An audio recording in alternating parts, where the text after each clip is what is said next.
जय गुरु जी। शुक्राना गुरु जी। शुक्राना संगत जी। संगत जी, कल हमने महाशिव पुराण कथा की विंध्येश्वर संहिता का 11वां अध्याय का श्रवण किया था, जिसमें हमने श्रवण किया था शिवलिंग की स्थापना, उसके लक्षण और पूजन की विधि का वर्णन तथा शिव पद की प्राप्ति कराने वाले सत्कर्मों का विवेचन। संगत जी, आज हम 12वें अध्याय का श्रवण करेंगे। जय गुरु जी। ओम नमः शिवाय। शिवजी सदा सहाय। ओम नमः शिवाय। गुरुजी सदा सहाय। महाशिव पुराण कथा विंध्येश्वर संहिता 12वां अध्याय। मोक्षदायक पुण्य क्षेत्रों का वर्णन, काल विशेष में विभिन्न नदियों के जल में स्नान के उत्तम फल का निर्देश तथा तीर्थों में पाप से बचे रहने की चेतावनी। सूत जी बोले, विद्वान एवं बुद्धिमान महर्षियों, मोक्षदायक शिव क्षेत्रों का वर्णन सुनो। तत्पश्चात मैं लोक रक्षा के लिए शिव संबंधी आगमों का वर्णन करूंगा। पर्वत, वन और काननों सहित इस पृथ्वी का विस्तार 50 करोड़ योजन है। भगवान शिव की आज्ञा से पृथ्वी संपूर्ण जगत को धारण करके स्थित है। भगवान शिव ने भूतल पर विभिन्न स्थानों में वहाँ के निवासियों को कृपा पूर्वक मोक्ष देने के लिए शिव क्षेत्र का निर्माण किया है। कुछ क्षेत्र ऐसे हैं जिन्हें देवताओं तथा ऋषियों ने अपना वासस्थान बनाकर अनुग्रहित किया है, इसलिए उनमें तीर्थत्व प्रकट हो गया है। तथा अन्य बहुत से तीर्थ क्षेत्र ऐसे हैं जो लोगों की रक्षा के लिए स्वयं प्रादुर्भूत हुए हैं। तीर्थ और क्षेत्र में जाने पर मनुष्य को सदा स्नान, दान और जप आदि करना चाहिए, अन्यथा वह रोग, दरिद्रता तथा मुक्ता आदि दोषों का भागी होता है। जो मनुष्य इस भारतवर्ष के भीतर मृत्यु को प्राप्त होता है, वह अपने पुण्य के फल से ब्रह्मलोक में वास करके पुण्यक्षय के पश्चात पुनः मनुष्य योनि में ही जन्म लेता है। पापी मनुष्य पाप करके दुर्गति में ही पड़ता है। ब्राह्मणों, पुण्य क्षेत्र में पाप कर्म किया जाए तो वह और भी दृढ़ हो जाता है।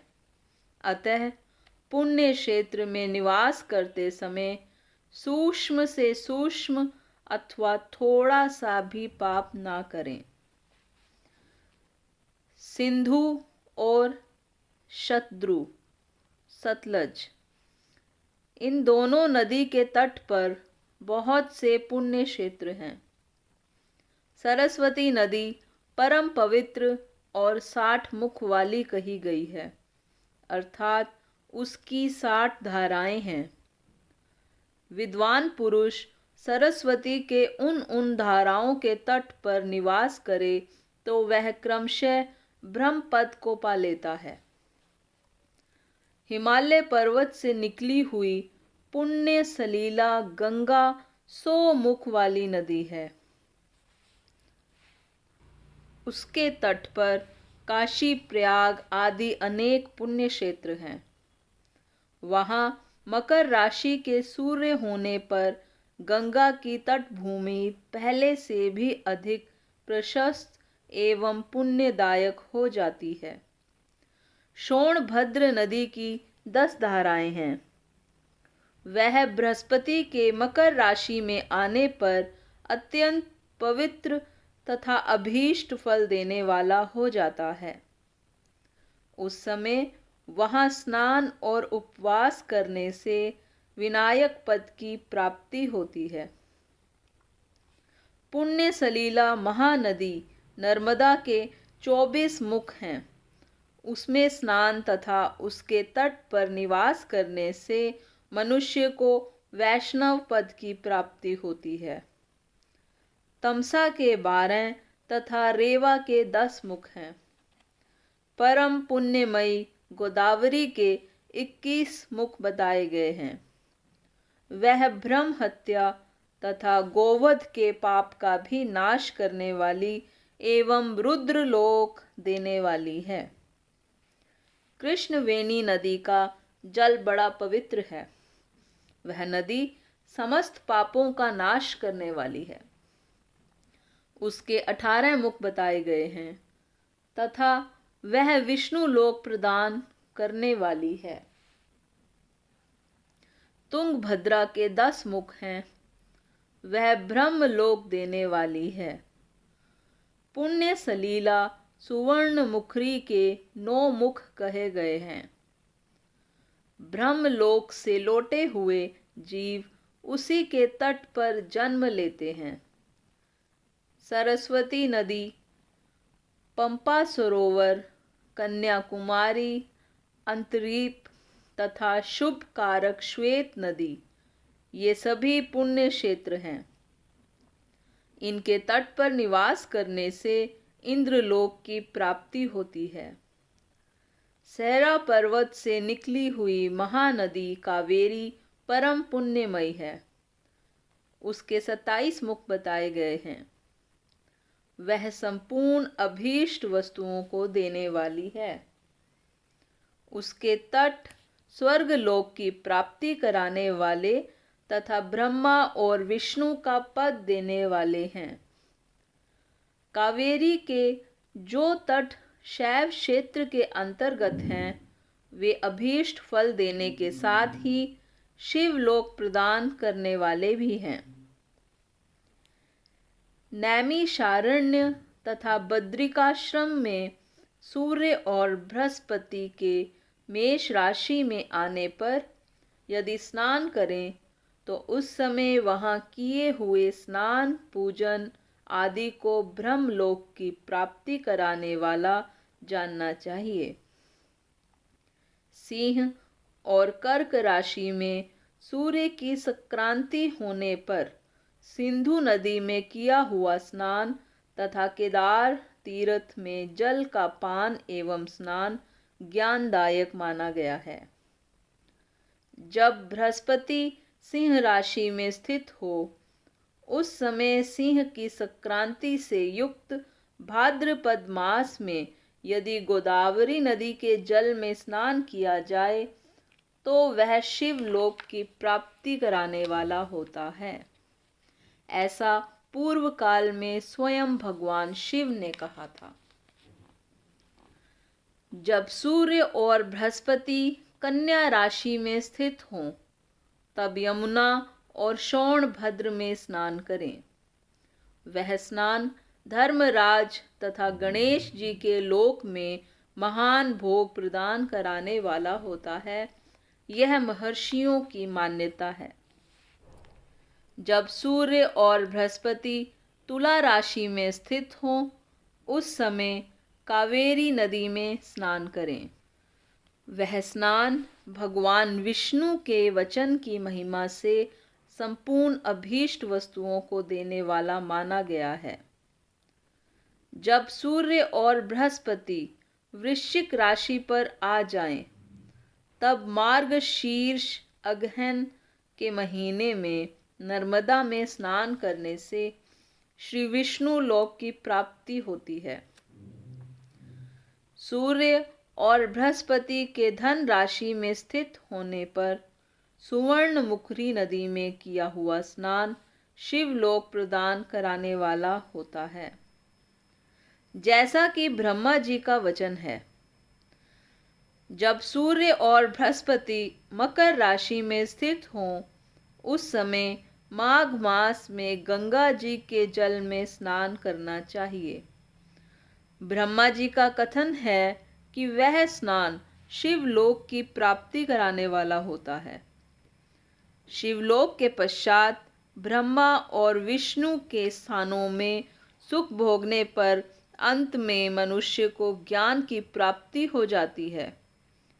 माघ मास में तथा सूर्य के कुंभ राशि में स्थित होने पर फाल्गुन मास में गंगा जी के तट पर किया हुआ श्राद्ध, पिंडदान अथवा तिलोदक दान पिता और नाना दोनों कुलों के पितरों की अनेकों पीढ़ियों का उद्धार करने वाला माना गया है। सूर्य और बृहस्पति जब मीन राशि में स्थित हों तब कृष्णवेणी नदी में किए गए स्नान की ऋषियों ने प्रशंसा की है। उन महीनों में पूर्वोक्त तीर्थों में किया हुआ स्नान इंद्र पद की प्राप्ति कराने वाला होता है। विद्वान पुरुष गंगा अथवा कावेरी नदी का आश्रय लेकर तीर्थवास करें। ऐसा करने से तत्काल किए हुए पाप का निश्चय ही नाश हो जाता है। रुद्रलोक प्रदान करने वाले बहुत से क्षेत्र हैं। ताम्रपर्णी और वेगवती ये दोनों नदियां ब्रह्मलोक की प्राप्ति रूप फल देने वाली हैं। इन दोनों के तट पर कितने ही स्वर्गदायक क्षेत्र हैं। इन दोनों के मध्य में बहुत से पुण्यप्रद क्षेत्र हैं। वहाँ निवास करने वाला विद्वान पुरुष वैसे फल का भागी होता है। सदाचार, उत्तम वृत्ति तथा सद्भावना के साथ मन में दया भाव रखते हुए विद्वान पुरुष को तीर्थ में निवास करना चाहिए, अन्यथा उसका फल नहीं मिलता। पुण्य क्षेत्र में किया हुआ थोड़ा सा पुण्य भी अनेक प्रकार से वृद्धि को प्राप्त होता है तथा वहाँ किया हुआ छोटा सा पाप भी महान हो जाता है। यदि पुण्य क्षेत्र में रहकर ही जीवन बिताने का निश्चय हो तो उस पुण्य संकल्प से उसका पहले का सारा पाप तत्काल नष्ट हो जाएगा, क्योंकि पुण्य को ऐश्वर्यदायक कहा गया है। ब्राह्मणों, तीर्थवास जनित पुण्य कायिक, वाचिक और मानसिक सारे पापों का नाश कर देता है। तीर्थ में किया हुआ मानसिक पाप वज्रलेप हो जाता है। वह कई कल्पों तक पीछा नहीं छोड़ता। वैसा पाप केवल ध्यान से ही नष्ट होता है, अन्यथा नहीं। वाचिक पाप जप से तथा कायिक पाप शरीर को सुखाने जैसे कठोर तप से नष्ट होता है।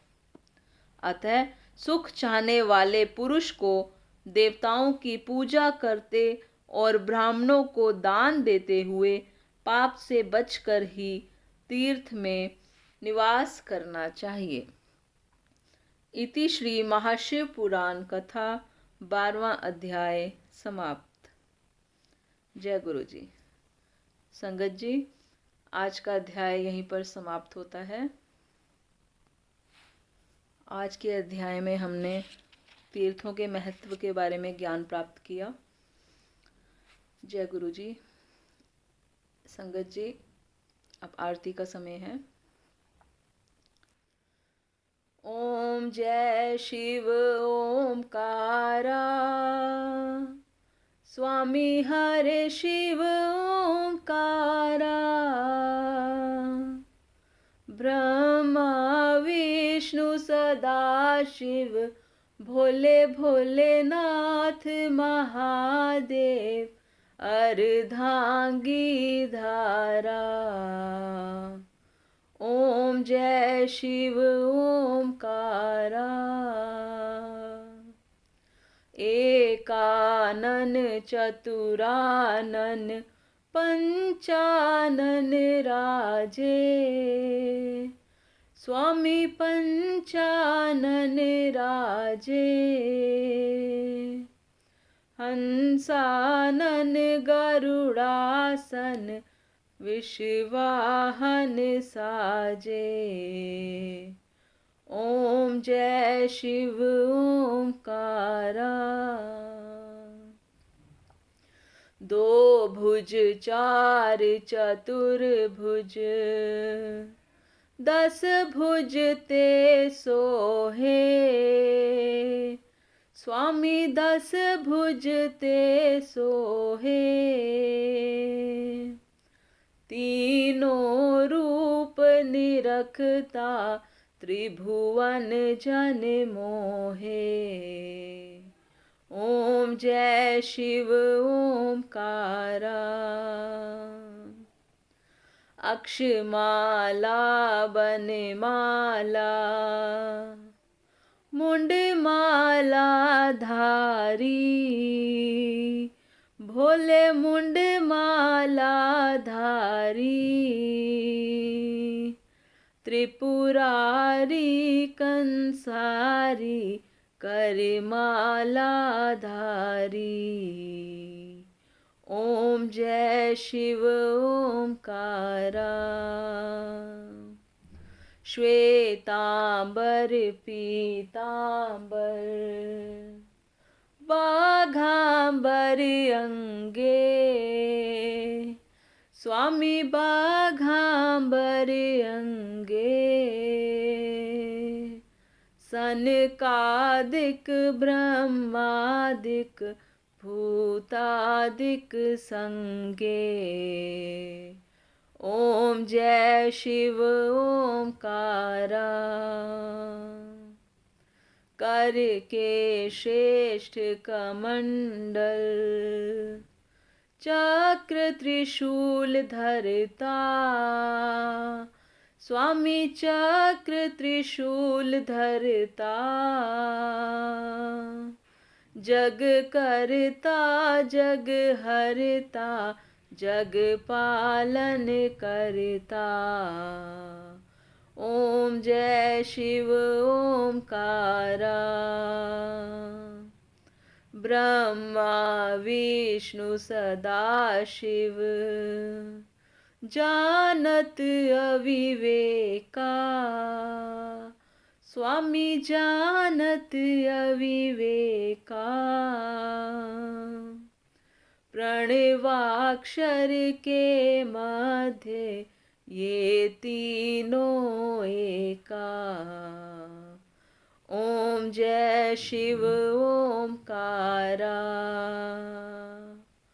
त्रिगुण शिव जी की आरती, जो कोई नर गावे। स्वामी प्रेम सहित गावे। कहत शिवानंद स्वामी, कहत हरि हर स्वामी। मनवांछित फल पावे। ओम जय शिव ओमकारा। ओम जय शिव ओमकारा। ओ भोले पार्वती का प्यारा। ब्रह्मा विष्णु सदा शिव, भोले भोलेनाथ महादेव। अर्धांगी धारा। ओम जय शिव ओमकारा। बोलो शंकर भगवान की जय, भोलेनाथ भंडारी की जय। बोलो सद्गुरु महाराज की जय। जय गुरु जी, शुक्राना गुरु जी, शुक्राना संगत जी। जय गुरु जी।